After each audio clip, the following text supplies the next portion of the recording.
Hey guys, today we're going to do a review on our DJI Osmo Pocket.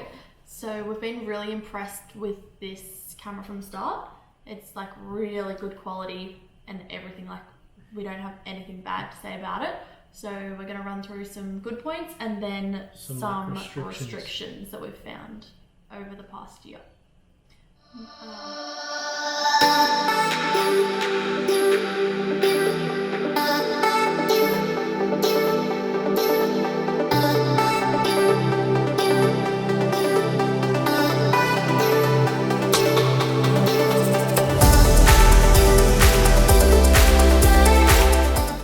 I'll start with the good points.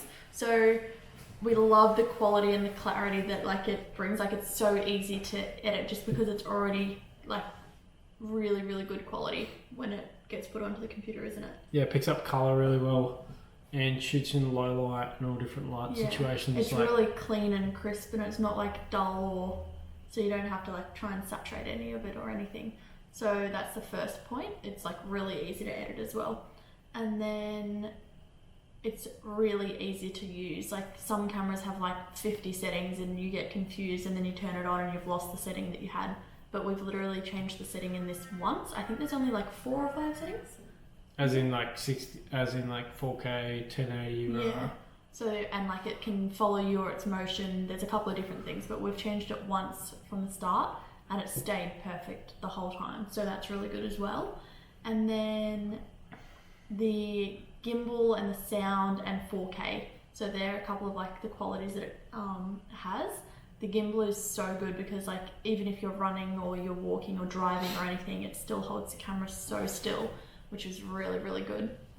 And the quality obviously being 4K is really impressive as well, isn't it? The sound isn't like the best, is it? It's good when you're in a setting like this. Nice afternoon out on the beach. Hopefully that storm doesn't come in. Looks like it's not. I think we got to this yellow truck and then we're on. But if you're out in the wind, It can sometimes pick up like the wrong sound, but it's still for like the size of the camera and stuff and the size of like the microphone. keep going. It's like the size of a pin drop, so like it's tiny. So for that, we think that's really good. And the price is the next probably really good thing as well, isn't it? It's $600 So posted to our house. yeah, so and it came with like a case and a couple of different things with it as well. So it was like, and it came with an SD card, didn't it?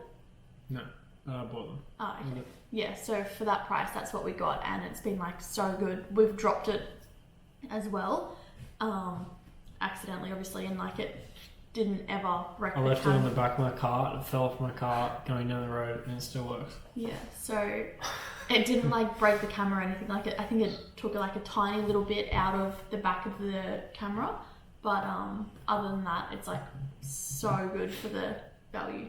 Yeah, like you're getting a 4K camera and a gimbal, and it's like that big, and it's $600, and It literally fits in your pocket. a Ronin S is like what, $1,000, $900, and that's just the gimbal. Yeah.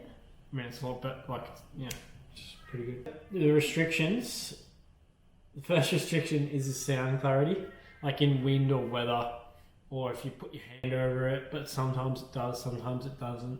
It like masks the sound of it. It's not like a bad thing. Like obviously it's a $600 camera that's like an all-in-one thing. It doesn't have its external microphone. Like the microphone's like as big as that pen head. It's tiny. So that's probably a restriction. The other restriction is the ability to zoom. Obviously we can't zoom. Like you can't shoot slow-mos or whatever long range. Like everything's at one zoom level. You can, when you go to slow-mo, it zooms in, but it sort of becomes more pixelated, so it's kind of a catch-22. And the last thing is like frames per second. So it's 4K, it's sweet, but it's only 60 frames, which you might think is something weird to complain about, but once you start sort of figuring out how to edit and stuff, obviously when you halve it to make it a normal video slow, if you halve 60 frames, it gets 30, and if you do 25%, say, it's 15 frames, and it becomes really pixelated. So that's why you see people having higher frame rated cameras at 4K. so they can do whatever they want with the footage, and it doesn't restrict them that way. I mean, as we said, it's $600, and what do you expect? But it's just one restriction that we've found. It sort of limits us a bit. Yeah, of what we want to film, and so sometimes we like swap to the iPhone, which obviously doesn't have the gimbal, but you can zoom and it's still quite good quality on it. Yeah. So yeah.